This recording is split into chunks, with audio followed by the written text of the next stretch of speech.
네, 안녕하세요. 오늘은 텐서플로우에 대해서 조금 이야기를 해보려고 해요. 텐서플로우는 기본적으로 딥러닝 프레임워크이지만요.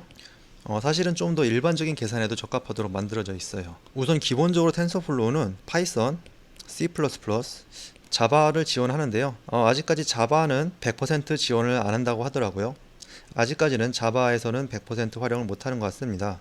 뿐만 아니라 텐서플로우는 자바스크립트, 그리고 안드로이드, iOS, 모바일 기기를 지원을 하고 있습니다. 심지어 라즈베리파이 같은 인베디드에서도 작동되도록 만들어져 있어요.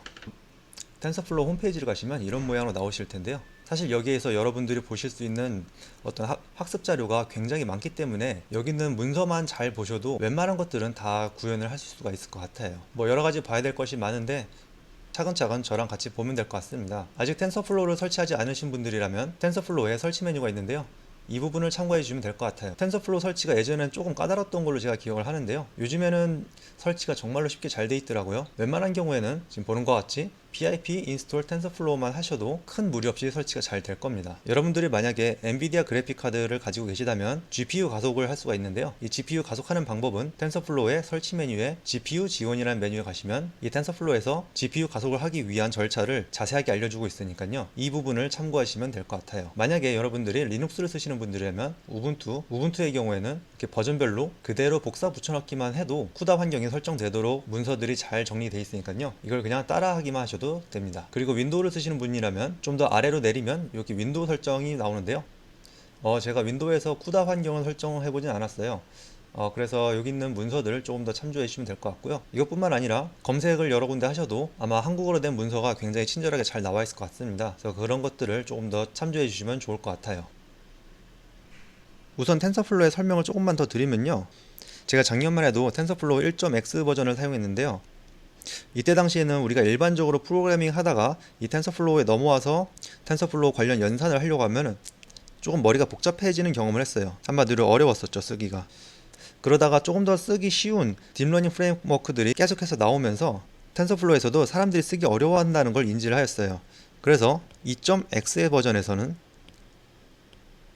케라스라는 것과 통합을 했는데요. 이 덕분에 쓰기가 쉬워졌습니다. 저희가 지금 당장 쓰기 쉬워진 이 텐서플로우 버전을 그대로 사용해서 여러 가지를 해볼 수는 있지만요. 우선 그 전에 이 텐서플로우가 왜 쓰기 어려웠었는지를 잠깐 설명드리는 게 좋을 것 같아요.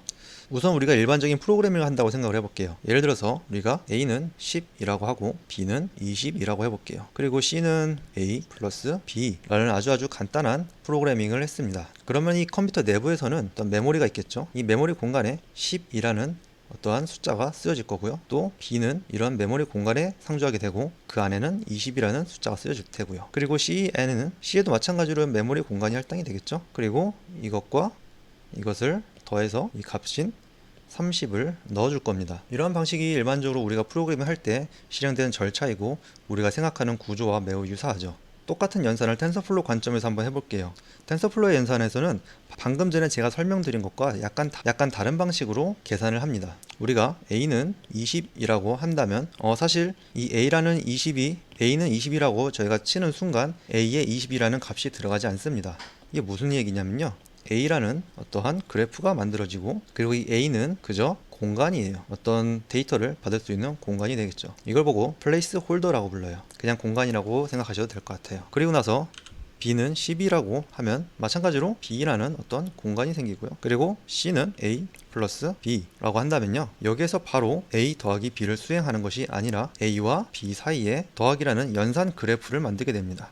그리고 이 연산 그래프의 이름이 물론 실제로 이름이 C로 지정되진 않아요. 하지만 저희는 여기서는 설명을 위해서 C라고 이름을 지을게요. 그저 이름이 C가 되는 거죠. 이 연산 그래프를 보고 또는 오퍼레이션이라고도 불러요. 실제로 어떤 계산을 수행하는 거죠. 제가 쉬운 설명을 위해서 A는 20, B는 10이라고 직접적으로 값을 넣어줬는데 사실 A라는 것을 선언하는 순간 그때 어떤 값이 들어가는지는 못하고요. 저희가 세션이라는 것을 열어서 실행하고 그리고 나서 이 A에다가 10을 넣어주고 B에다가 10을 넣어주고 A가 10이 아니라 A에 20을 넣어주죠. 20을 넣어주고 다시 세션 런을 실행시켜서 뭘 실행시키냐면 C를 실행시킵니다. 이렇게 되면 이제 A 안에 20이라는 값이 들어가 있고 B 안에 10이라는 값이 들어가게 되겠죠. 그리고 나서 이 run을 실행시키는 순간 그때서야 A와 B 그래프를 보고 이 두 가지를 덧셈을 함으로써 값을 전달해 주게 됩니다. 지금 제가 아주 단순한 A 더하기 B를 예제로 들었는데요. 이게 조금이라도 더 복잡해지면 정말 머리가 아프겠죠.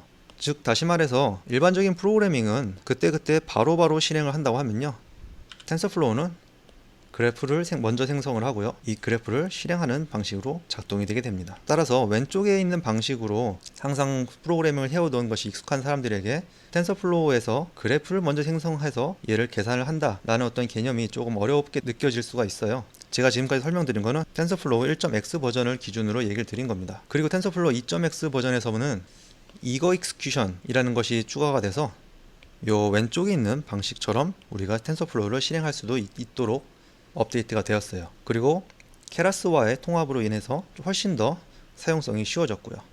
그럼에도 불구하고 여전히 텐서플로우 내부에서는 이 방식, 오른쪽에 있는 방식, 그래프를 생성하고 이 그래프를 실행하는 방식으로 내부적으로는 작동이 되게 되어 있습니다. 제가 이 부분을 설명드리는 이유는 여러분들이 텐서플로우를 접하다 보면 뜻하지 않는 에러라던가 조금 잘 안되는 경우를 만나기 쉬울 텐데요.